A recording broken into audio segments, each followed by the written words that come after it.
భారతదేశంలో ప్రపంచ దేశాల్లో ఉన్న ప్రియ సహోదరి సహోదరులకు క్రీస్తునామంలో శుభములు. ఇప్పుడు ఒక విషయాన్ని చెప్పడానికి మీ ముందుకు రావడానికి నేను మరి ప్రభునందు ఆనందిస్తూ ఉన్నాను. ఎందుకంటే మత ఉన్మాదపు ఛాయలతో చర్యలతో నిండిపోతున్న ఈ భారతదేశం మత ఉన్మాదపు ఛాయల్లో లేకపోతే ఆ యొక్క ఉన్మాదంలో నలిగిపోకుండా ఖచ్చితంగా కాపాడవలసిన అవసరత ఉంది అని అనిపించి మీ ముందుకు నేను రావడం జరిగింది. క్రైస్తవ్యం మీద జరుగుతున్నటువంటి భయంకరమైన అల్లర్లు, దాడులు, చావులకి కారణం ఏంటంటే విషబీజాలు నాటి వ్యతిరేకతలు నూరుపోసి అమాయక హైందవ సోదరిమల్లను రెచ్చగొట్టి క్రీస్తు వ్యతిరేకులుగా చేసి క్రైస్తవ్యం మీద భయంకరంగా దాడి చేసే పరిస్థితికి తీసుకువస్తున్నది ఎవరు అని మనం ఆలోచిస్తే ఈ మధ్యలోనే చాలా మంది ధర్మరక్షకులట. ధర్మాన్ని రక్షించడానికి మేము పుట్టుకొచ్చాం, ఒకవేళ మాకు ఎన్ని జన్మలు ఎత్తినా ఈ యొక్క పోరాటాన్ని మేము చేస్తాం ఆరాటపడుతూ మాట్లాడుతున్న మాటలు ఇవి. అంటే ఒక కాన్ఫరెన్స్ జరిగినా 10 మంది వారికి కనపడినా వారి యొక్క ఎగ్జైటింగ్లో మాట్లాడుతున్నటువంటి మాటలు ఇవన్నీ కూడా. మరి వాటి గురించి కొన్ని విషయాలు మీతో చెప్పాలనుకుంటున్నాను. ఒకటి గురించి చెప్తాను ఈరోజు. ఆ ఒక్కడు ఎవడో కాదు, మరి ఆన్లైన్ బెగ్గింగ్ చేస్తూ క్రైస్తవ్యంపై ఏదో సాధించానని అనుకుంటూ అమాయకుల్ని రెచ్చగొడుతూ వాడి జీవితాన్ని అమాయకుల యొక్క ధనంతో బ్రతుకు తెరువు కొనసాగించుకుంటూ వాడి జీవితాన్ని కొనసాగించుకుంటూ ఉన్నటువంటి ఒక వ్యక్తి ఉన్నాడు. వాడి పేరే కరుణాకర్. మీకు తెలుసు కదా, గతంలో ఒక వీడియో చేశాడు పాస్టర్స్ కోసం. నేను కూడా ఒక పాస్టర్ని కాబట్టి దీనికి స్పందించి మేము ముందుకు రావడం జరిగింది. ఎందుకు నేను మాట్లాడవలసి వచ్చిందంటే, గతంలో చాలా మాటలు మాట్లాడేశారు. అవకాశం రావాలి, సమయం రావాలి, ఎప్పుడు మాట్లాడాలని నేను అనుకున్నప్పుడు సమయం రాకనే వచ్చింది. వీడి మాటలు ఈ ప్రపంచానికి ఇప్పుడు ఎంత అవసరమో, వీడు చేసిన వ్యాఖ్యలు, వీడు కూసిన కారు కోతలు, తప్పుడు కోతలు ఎలా ఉన్నాయో ఒకసారి మీకు నేను గతంలో అయిపోయినటువంటి ఒక వీడియోలో శివశక్తి యానివర్సరీలో ఒక మాట చెప్పాడు. ఏమన్నాడంటే, అక్కడ తూగిపోతూ ఏం చెప్పాడో నేను అనేకంటే ఒకసారి మీరు వింటే బాగుంటుంది. ఒకసారి వినండి. చాలా మంది రిపీటెడ్గా ఒక ప్రశ్న అడుగుతూ ఉంటారు, ఇంత అగ్రెసివ్గా మాట్లాడుతూ ఉంటారు, ఇంత ఈ మాఫియా వ్యవస్థ మీద పనిచేస్తూ ఉంటారు కదా, మీకు భయం లేదా, మీకు భయం వేయదా అని. నిజంగా నాకు చాలా భయం ఉంది. ఏం భయం అంటే, నేను నా జీవితం ముగించేలోపు, నేను పోయేలోపు ఈ దేశంలో ఒక్క చర్చ అయినా మిగిలిపోద్దేమో అని భయం ఉంది నాకు.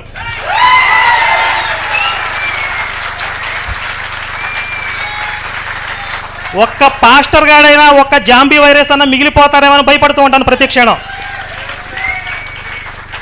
సంపూర్ణంగా నా భారతదేశం నుండి ఈ మాఫియాని తరిమి కొట్టడమే నా జీవిత ఆశయంగా బ్రతుకుతున్నాను. ఇందుట్లో ఎలాంటి భయానికి బెరుకునికి తావు లేదు. విన్నారు కదండి, ఏమన్నాడు? క్రైస్తవులుగా ఉన్నటువంటి వారు ఎవరైతే ఉన్నారో, వారిని నడిపిస్తున్న వారు ఎవరైతే ఉన్నారో, వారిని నడిపించే పాస్టర్స్ ఎవరైతే ఉన్నారో వారట మాఫియా అట ఈ దేశంలో. ఇంతకీ నువ్వెవడరా మమ్మల్ని మాఫియా అనడానికి? ఎవడరా నువ్వు అసలు?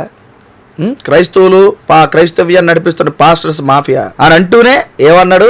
ఒక పాస్టర్ ఉండిపోతాడేమో, ఒక చర్చ అయినా మిగిలిపోతుందేమో, నేను చచ్చిపోతానేమో భయం ఉందంట ఆయనకి. విన్నారు కదండి, ఖచ్చితంగా వీడి ఈ భయంతోనే ఈ యొక్క దేశంలో, నా దేశ మట్టిలో ఖచ్చితంగా కలిసిపోతాడు. ఇందులో డౌట్ లేదు. వాడు ఆయుష్ అయిపోయిన తర్వాత వాడు ఆయుష్ కాలం అంతా కూడా బతికే ఉంటాడు. ఒకవేళ వాడికి ఎంత ఆయుష్ దేవుడు ఇచ్చాడు తెలియదు. ఆయుష్ కాలం అంతా కూడా క్రైస్తవ్యాన్ని చూసుకుంటూ రెండు కళ్ళు పొడుచుకుంటూ క్రైస్తవ అభివృద్ధిని వాడు చూస్తూనే ఆ బెంగతోనే, ఆ భయంతోనే చచ్చిపోతాడు. ఇందులో డౌట్ లేదు. ఎందుకు ఈ మాట అన్నానంటారా? క్రైస్తవ్యాన్ని భారతదేశంలో ఆపడం నీ ముత్తాతల తరమే కాలేదు. నువ్వెంతరా అడుగు తినేవాడివి? చెప్పు, నీ బతికెంత? నువ్వెంత? నువ్వు క్రైస్తవ్యాన్ని ఎద్దేవో చేస్తుంటే వెనకాల చప్పట్లు కొట్టేవారు. ప్రవీణ్ పగడాల అన్న చచ్చిపోయాడు అని తెలిసిన వెంటనే అలాంటి ఒక క్రీస్తు యోధుడిని చూడడానికి 2 తెలుగు రాష్ట్రాలతో పాటు దేశ విదేశాల నుంచి కదిలి వచ్చారా? క్రైస్తవ్యం ఎంత ఉంది? మైనారిటీస్ అని మీరు మాట్లాడుతున్నారు కదా, మెజారిటీ పీపుల్ ఎంత ఉన్నారో రోడ్డు ఎక్కిన తర్వాత ట్రాఫిక్ స్తంభించిపోయి హైదరాబాద్ ఒక్కసారి గడగడలాడింది, బరియల్ గ్రౌండ్ వరకు కూడా. అర్థమైందా? క్రైస్తవ్యం నానాటికి ఇంకా పెరుగుతూనే ఉంటుంది. నువ్వు బతికే ఉండాలా. దేవుడిచ్చిన ఆయుష్కి అంత మధ్యలో అర్ధాంతరంగా క్రైస్తవ్యం పెరిగిపోతుందని అర్ధాంతరంగా నువ్వే ఏమైనా చేసుకోక, నీ ప్రతిజ్ఞ ఒకవేళగా నెరవేరదని నువ్వే ఏదైనా అంతం చేసుకోక, నీకు ఆయుష్కాలం దేవుడు ఇస్తాడు. మేము ప్రార్థిస్తాం. ఎందుకంటే 2 కళ్ళతో నువ్వు చూడాలి, క్రైస్తవ అభివృద్ధిని చూడాలి. పాస్టర్స్ అంతలంతలకు పెరుగుతూనే ఉంటారు. ఇంకా మేము తయారు చేస్తూనే ఉంటాం. మీలాంటి వ్యతిరేకుల కోసం, సత్యం కోసం పోరాడే యోధుల్ని, మంచి సేవకుల్ని మాలాంటి వారు తయారు చేస్తూనే ఉంటారు. నేను కూడా తయారు చేస్తూనే ఉంటాను. ఏమన్నావు? క్రైస్తవ సేవకులు ఎవరు కూడా ఇక్కడ ఉండకుండా ఉండాలి అని, అలా ఉండాలనే నా ఆశని, అలా ఉండకుండా ఒకవేళ నేను చూడకుండా పోతానేమోనని అనుకుంటున్నావా?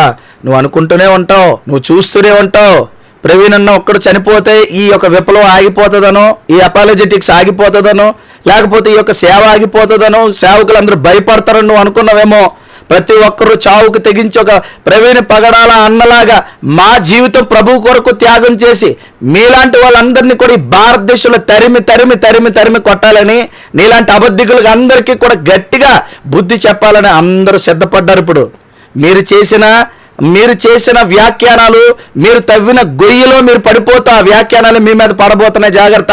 దేవుడు నీకు ఒక గొప్ప ఉద్యమాన్ని చూపించబోతున్నాడు భారతదేశంలో. నువ్వు ఏదైతే జరగాలని కలగన్నావో, భారతదేశంలో సేవకులు ఉండకూడదు, క్రైస్తవ్యం ఉండకూడదని నువ్వు కలగన్నావో, నీ కల కలగానే మిగిలిపోద్ది. ఎవడా కలకన్నా ఈ భారతదేశంలో కల కలగానే మిగిలిపోతాది. నీ పూర్వీకులందరూ, నీ తాత ముత్తాతలు అలాంటి కళ కన్నారు. నిన్నెవడైతే మరి విషపు బీజాలు నీ బ్రతుకుల్లో విత్తి, నీ జీవితంలో విత్తి, నీకు డబ్బులు ఇచ్చి పెంచి పోషిస్తున్న సంస్థలు, దొంగ సంస్థలు, మతోన్మాద సంస్థలు ఏవైతే ఉన్నాయో, వారి పూర్వీకుల నుంచి అలాంటి కళలు కన్నారు. ఆ కళలు కళలుగానే మిగిలిపోయి వారు కనబడకుండా పోయారు, కాలగర్భంలో కలిసిపోయారు. నువ్వు కూడా అలాగే పోతావు. నీ బోటి వాడు ఎవడైతే ఉన్నాడో, క్రైస్తవ్యులు భారతదేశంలో ఉండకూడదని అనుకున్నాడు, వాడు కూడా అలాగే ఈ భారత మట్టిలో కలిసిపోతాడు అన్నది తథ్యం. భారతదేశం ఉన్నంత వరకు క్రైస్తవ్యం ఉంటుంది, భారతదేశం ఉన్నంత వరకు క్రీస్తు సంఘాలు ఉంటాయి, భారతదేశం ఉన్నంత వరకు దేవుని పని జరుగుతుంది, భారతదేశం ఉన్నంత వరకు క్రీస్తు సువార్త జరుగుతుంది, భారతదేశం ఉన్నంత వరకు దేవుని సేవకులు అనగా నువ్వు అన్న పాస్టర్స్ ఉంటారు, ఉంటూనే ఉంటారు, పుడతారు, పుట్టుకొని వస్తూనే ఉంటారని చెప్పడానికి నేను ముందుకు వచ్చాను. విన్నావా? ఒక ప్రవీణ్ అన్న లేకపోతే ఎంతమంది ఏమనుకున్నారు తెలుసా? నీకు చెప్తాను ఈ మాట. ప్రతి వాడు కూడా సేవకుడు అవ్వాలని అనుకున్నారు, ప్రతి వాడు కూడా అన్నలాగా వీర మరణం పొందాలనుకున్నారు, ప్రతి వాడు కూడా మంచి సేవ చేయాలని అనుకున్నాడు. ఇక నువ్వెక్కడ ఆపుతావురా బచ్చా? ప్రపంచంలో రేగింది, దేవుడు భారతదేశంలో ఉద్యమం రగిలిస్తున్నాడు, నువ్వు చూస్తూనే ఉంటావు, మేము చేస్తూనే ఉంటాం. నీలాంటి తాటాకు చప్పుళ్ళకి లేదా నీ ఉడతూపులకి ఇక్కడ ఎవ్వడు జడిసిపోడు. ఎందుకు నేను ఈ వీడియో తీసుకురావడం జరిగిందంటే, నువ్వు నువ్వు మర్చిపోవచ్చు, కానీ మేము మర్చిపోం. సమయానుకూలంగా నువ్వు అన్న మాటలు, నీ యొక్క చేష్టలు ఇవన్నీ కూడా మా సమాజానికి గుర్తు చేస్తూనే ఉంటాయి. నువ్వే కాదు, నీ బోటి వారు చాలా మంది ఉన్నారు. వారందరికీ కూడా మీ కళ కళ్ళగానే మిగిలిపోతుంది, మీ జీవితం కళ్ళలుగానే మరి చెదిరిపోతుందని చెప్పడానికి మేము ముందుకు వచ్చాను. క్రైస్తవులారా, ధైర్యంగా బ్రతకండి, రోషంగా బ్రతకండి, ప్రభు కొరకు ముందుకు నడుద్దాం. మీ యొక్క కుటుంబాల్లో తప్పకుండా వీడు ఏదైతే జరగకూడదు అనుకున్నాడో, ఒక్కొక్క కుటుంబం నుంచి ఒక్కొక్క సేవకుని తయారు చేయండి క్రీస్తు సేవ కొరకు, ఒక్కొక్క సైనికుని తయారు చేయండి క్రీస్తు పరిచర్య కొరకు. ఇలాంటి వారు కలగన్న కలలు కళ్ళలుగానే మిగిలిపోవాలి, కాలగర్భంలో వీరు కలిసిపోవాలి. ఇదే దేవుడికి ఈ భారతదేశంలో ఖచ్చితంగా జరిగిస్తాడు.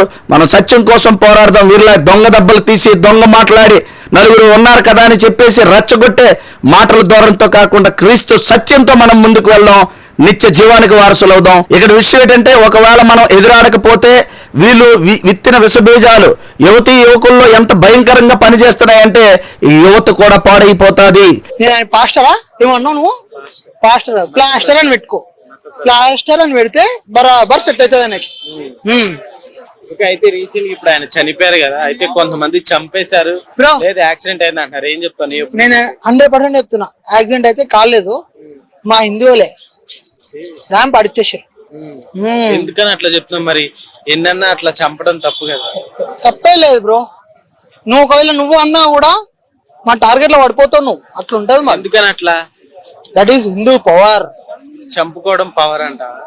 మా జోలికి రావద్దు, వచ్చిరనుకో మేము చూడుకో, అట్లుంటది.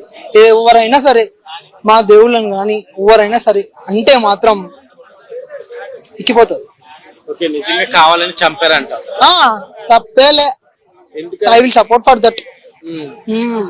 అలా మాట్లాడితే చంపుకుంటే బ్రో, చంపడం కాదు బ్రో, గన్నుంటే షూట్ చేసి పడదు. ఇంకా మరి అయితే 80% ఉన్నారు కదా ఇండియాలో హిందువులు, మిగతా వాళ్ళకి పాయిజన్ ఇచ్చి చంపేయచ్చు, బుల్లెట్ దిగుతుంది బ్రో. అట్లాంటి గురించి చంపేయచ్చు కదా. మాకు ఇస్తే ఛాన్స్ ఇస్తే మేము చేసేస్తావా? నాకు ఛాన్స్ ఇస్తే నేను చేస్తా, లేదంటే నాకు అనిపిస్తుంది నేను కొడతా. నాకు అనిపిస్తా ఏ ప్లాస్టర్ అయినా సరే గుర్తు పెడుతున్నా. ఎందుకని అంత కోపం నీకు? వాళ్ళ గురించి వాళ్ళు మాట్లాడుకోమని, మా దాని దగ్గర కూర్చొని మాట్లాడితే మాత్రం రాడు దింపుతా. ఆయన అయితే మామూలుగా చంపేశారని అంటారు. I'm satisfied. హ్యాపీ. క్రైస్తవ్యంలో జరుగుతున్నటువంటి భయంకర ధోరణి ఏంటంటే, ప్రవీణ్ అన్న చనిపోయిన తర్వాత కొంతమంది యువకులు ముందుకు వచ్చి ఏం మాట్లాడుతున్నారంటే, ఈ చావును మేము సమర్థిస్తున్నాం, చనిపోయినా పర్వాలేదు, మా జోలికి వస్తే మేము చంపేస్తాం అని అంటున్నారు. అంటే రాడికల్స్ గా తయారు చేస్తున్న ఉన్మాదపు చర్యలన్నింటినీ మనం ఆపకపోతే ఈ భారతదేశంలో కమ్యూనల్ వైలెన్స్ పెరిగిపోతాయి. ఇలా పెరిగిపోతే వీటికి బాధ్యులు ఎవరు? మన భారతదేశాన్ని రక్షించుకోవాల్సిన బాధ్యత మనకుంది, మన పౌరులను రక్షించుకోవాల్సిన బాధ్యత క్రైస్తవులుగా మనకుంది, మన యవనస్తుల్ని కాపాడుకోవాల్సిన బాధ్యత మనకుంది, మన సంఘాలు కాపాడుకోవాల్సిన బాధ్యత మనకుంది. ఒక సిరియా దేశంలాగా, ఒక తాలిబాన్ దేశంలాగా, ఒక మత ఉన్మాదపు దేశంలాగా మన దేశం తయారవ్వకూడదంటే ఖచ్చితంగా భారతదేశంలో ఉన్న క్రైస్తవులందరూ కథం తొక్కుతూ కలివిడిగా ఒక్కటై సమైక్యతతో ముందుకు సాగిపోవాలని నేను ఇందు మూలంగా పిలుపునిస్తూ ఉన్నాను. మనం అందరూ ఐక్యపరచబడాలి. ఇలాంటి మతోన్మాదపు ఛాయలున్న ప్రతి ఒక్కరిని తొక్కిపారేయాలి, వారి యొక్క ఆలోచనలు తొక్కిపారేయాలి, వారి యొక్క స్ట్రాటజీస్ని తొక్కిపారేయాలి. ఎవరి మీద ఈ ఉన్మాదపు ఛాయలు ఈ దేశంలో మరి ప్రదర్శిస్తారు, ఎవరి మీద ఈ యొక్క ఉన్మాదపు కొరడం రులిపిస్తారు. ఖచ్చితంగా మనం ఈ యొక్క విషయమై ప్రతి వారం పోరాడుదాం, కలిసికట్టుగా ముందుకు వెళ్దాం, డినామినేషన్స్ విడిచిపెడదాం, మన యువతి యువకులు కాపాడుకుందాం, మన సంఘాలు కాపాడుకుందాం. నాయకులుగా ముందుకు వెళ్ళినప్పుడు మన సంఘాన్ని, మన యొక్క క్రైస్తవ్యాన్ని ఎలా నడపాలో క్రీస్తు యొక్క ఆదేశంలో జ్ఞానవంతులుగా ముందుకు తీసుకువెళ్లే పరిస్థితులు మనం అందరం ఉండాలని, ప్రభు ఆత్మతో మనల్ని నడిపించే విధంగా మనం అందరం సమైక్యం కావాలని నేను కోరుకుంటాను. ఇలాంటి వారందరినీ కూడా మరి కనిపెడుతూ వారి పని పడుతూ ముందుకు వెళ్దాం, ఉన్మాదుల్ని అణిచివేద్దాం, ఈ మత ఉన్మాదాన్ని అంతరింపచేద్దాం. ఖచ్చితంగా మనం అందరం కూడా సంఘాల్లో, ముఖ్యంగా సేవకులారా మీకు పిలిపిస్తున్నాను, ఇక నుంచి మీరు పిరికి మందును నూరు పోయకుండా సంఘాల్లో సత్యాన్ని బోధించండి, రోషాన్ని, పౌరుషాన్ని, ధైర్యాన్ని చెప్పండి. ధైర్యం కలిగిన క్రైస్తవులుగా ముందుకు వెళ్దాం. పోరాడితే పోయేదేమీ లేదు, వచ్చేది పరలోకమే. నేర్పించండి, ఇటువంటి మాటలు మీ యూత్ని తయారు చేయండి. ప్రభు కొరకు రోషంగా ముందుకు వెళ్ళాలని చెప్పండి. ఒక చెంప కొడితే రెండో చెంప చూపించండి అనే మాటలు చెప్పకండి. అప్పుడు అది ఏదో ఆ రోజు ప్రభుత్వం, రోమా ప్రభుత్వ కాలంలో యేసుక్రీస్తు చెప్పిన మాటని ఇప్పుడు చెప్పకండి. తెలియకపోతే సైలెంట్ గా ఉండండి. ఆ రోజు చెప్పిన మాట ఒక చెంప కొడితే రెండో చెంప చూపించమని ఎందుకు ప్రభు చెప్పాడో తెలుసా? ఆ రోజు రోమా ప్రభుత్వంలో కుడి చెంప కొడితే ఎడం చెంప చూపిస్తే ఒక అవమానకరమైన చర్య గనక మీరు చూపించండి, అప్పుడు వాళ్ళు ముందుకు రారని ప్రభు చెప్పిన మాటని ఇప్పుడు తీసుకొచ్చి అది పిరికిమందుగా నూరుపోసే సంఘాల్లో చెప్పడం బాధాకరమైన విషయం. అందుకే జ్ఞానం నేర్పించండి, రోషాన్ని నేర్పించండి, పౌరుషాన్ని నేర్పించండి, పోరాటాన్ని నేర్పించండి సంఘానికి. ప్రతి క్రైస్తవుడు కూడా మరి అలా తయారు కాకపోతే ప్రవీణ్ అన్నలాగా క్రైస్తవ సంఘాలని, సంఘంలో ఉన్న విశ్వాసుల్ని, సేవకులు సైతం చంపడానికి వెనకాడకుండా వారందరూ కూడా ముందుకు సాగిపోతూ ఉన్నారు. వారు చేస్తున్న ఈ యొక్క దుశ్చర్యని, లేకపోతే ఈ యొక్క మతోన్మాద యుద్ధాన్ని మనం ఆపాలి, చెక్ పెట్టాలి. ఖచ్చితంగా మనం ఎదురు నిలవాలి, ఎదురు తిరగాలి. ఖచ్చితంగా వారిని సత్యంతో వారితో మనం పోరాడాలి. ఈ పోరాటానికి మీ అందరిని పిలిపిస్తున్నాను. బహిరంగ సభలోనే నిస్సిగ్గుగా, నిర్లజ్జగా క్రైస్తవ సేవకులు లేకుండా చేయడమే నా యొక్క ధ్యేయం అని వారు చెప్తూ ఉన్నప్పుడు ఇలాంటి వారిని ఏరి పారేయడమే మన ధ్యేయం అని మనం ఎందుకు అనుకోకూడదు? నేను కూడా భయపడుతూ ఉన్నాను. రే కరుణాకర్, నేను కూడా భయపడుతున్నాను. ఏంటో తెలుసా? నేను కూడా ఈ దేశంలో పుట్టి ఈ గడ్డ మీద నీలాంటి మతోన్మాదులు లేకుండా చెయ్యాలని, అలా చేయలేకుండా నేను చచ్చిపోతానేమో అని భయపడుతున్నాను. నీలాంటి వాళ్ళందరినీ ఏరి పారేయలేమో అని భయపడుతున్నాను అనుక్షణం. నేను కూడా అలాగే భయపడుతున్నాను. ఇటు నుంచి నువ్వు పాస్టర్లు ఏరేద్దామని నువ్వు భయపడుతూ నువ్వు పోతావు. కానీ నేనైతే ఖచ్చితంగా నీలాంటి వాళ్ళు లేకుండా చేసే ఈ దేశంలోంచి లేదా ఈ యొక్క జీవితంలోంచి, ఈ లోకంలోంచి ప్రభు సన్నిధికి చేరుతానని విశ్వాసం నాకు ఉంది. విన్నావా? నీలాంటి వాళ్ళందరూ నీ తాటాకు చెప్పులు, ఉడతూపులు ఊపి సంఘాన్ని, సేవకుల్ని, లేకపోతే క్రైస్తవ నాయకుల్ని భయపడదాం అనుకుంటే ఇక్కడ భయపడేవాడు ఎవ్వడూ లేడు. ఇక్కడి నుంచి ముందంతా ఒక లెక్క, ఇక్కడి నుంచి ఒక లెక్క. క్రైస్తవుడి యొక్క తిరుగుబాటు మీరు చూస్తారు ఖచ్చితంగా సత్యం కోసం. క్రైస్తవుడి యొక్క ఐక్యతను మీరు చూస్తారు సత్యం కోసం. క్రైస్తవుడి యొక్క కథం తొక్కే ఆ క్రైస్తవ ప్రపంచాన్ని, జనాంగాన్ని మీరు చూస్తారు ఇక్కడి నుంచి. ఎందుకో తెలుసా? దీనికి నాంది ప్రవీణ్ అన్న చావే. లక్షలాదిగా తరలి వచ్చి హైదరాబాద్ ప్రాంతం అంతా కూడా స్తంభించిపోయింది. అక్కడంతా కూడా అందరూ నివ్వెరపోయారు. ఎప్పుడు కూడా ఒక మహానాయకులు చచ్చిపోతే ఎవరు ఇంతమంది జనం రాలేదు.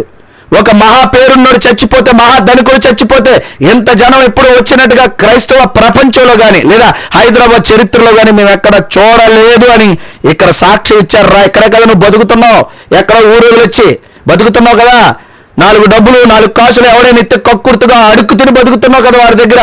ప్రవీణ్ అన్న కోసం మాట్లాడే దమ్ము నీకు ఎక్కడరా ఉంది? ప్రవీణ్ అన్నతో నువ్వు సమానమా? ప్రవీణ్ అన్న జ్ఞానం పెట్టి నువ్వేట్రా అడుక్కు తినే సన్నాసి. ఇప్పుడు నేను సమయం కాదు కాబట్టి నీ గురించి కొన్ని మాటలు మాట్లాడుతున్నాను. ప్రవీణ్ అన్న పాద ధూళికి కూడా పనిచేయలేని 10th క్లాస్ ఫెయిల్ సన్నాసి. నువ్వు ప్రవీణ్ అన్న గురించి మాట్లాడతావురా? సమయం వచ్చినప్పుడు నేను మాట్లాడతాను. ఇప్పుడు నువ్వు ఏమేమి వాగేవో, ప్రవీణ్ అన్న కోసం ఏమేమి చెప్పావో ఇవన్నీ కూడా నేను చెప్తాను. క్రైస్తవ్యం మీద ఒంటికాల మీద లేస్తావా? ఇంకొకసారి పిచ్చి మాట్లాడేవా నిన్నెవడు విడిచిపెట్టేది లేదు. మీ అందరి మీద ఖచ్చితంగా మరి మీరు చేసే ఉన్మాదపు చర్యల వల్ల ఎంతమంది రాడికల్స్ గా తయారై ఎంతమంది ఈ దేశాన్ని చెడగొట్టడానికి ఉన్నారో వాళ్ళందరి కోసం కూడా మేము ప్రార్థిస్తాం. వీలైతే వాళ్ళందరినీ బాగు చేసుకుంటాం. ప్రవీణ్ అన్నని స్ఫూర్తిగా తీసుకుంటాం. క్రైస్తవులందరూ ఏకం అవుతాం. మేమందరం మీరు ఏదైతే చేయాలనుకున్నారో దానికి ఎదురు నిలిచి సత్యం కోసం నిలబడతాం. దేవుడి యొక్క సేవకులుగా ఏ సేవకునైతే నువ్వు అన్నావో అదే సేవకులుగా మేము దేవుని పరిచర్యను కొనసాగించి తీసుకెళ్తాం. ఏం చేస్తారో మేము చూస్తాం. దేవుడు మమ్మల్ని అందరినీ బలపరిచి ముందుకు తీసుకెళ్తాడు. మీలాంటి వాళ్ళందరినీ కూడా మీరు చూస్తుండగానే క్రైస్తవ్యాన్ని భారతదేశంలో ఎంతో ఎత్తుకు తీసుకెళ్తాడు. ఇది నిజం. చూడు, నీ కళ్ళతోనే చూస్తావు. దేవుడి చిత్తమైతే మరొక అంశంతో మీ ముందుకు వస్తాను. దేవుడు మీ అందరినీ దీవించును గాక. ఆమేన్. Thank you.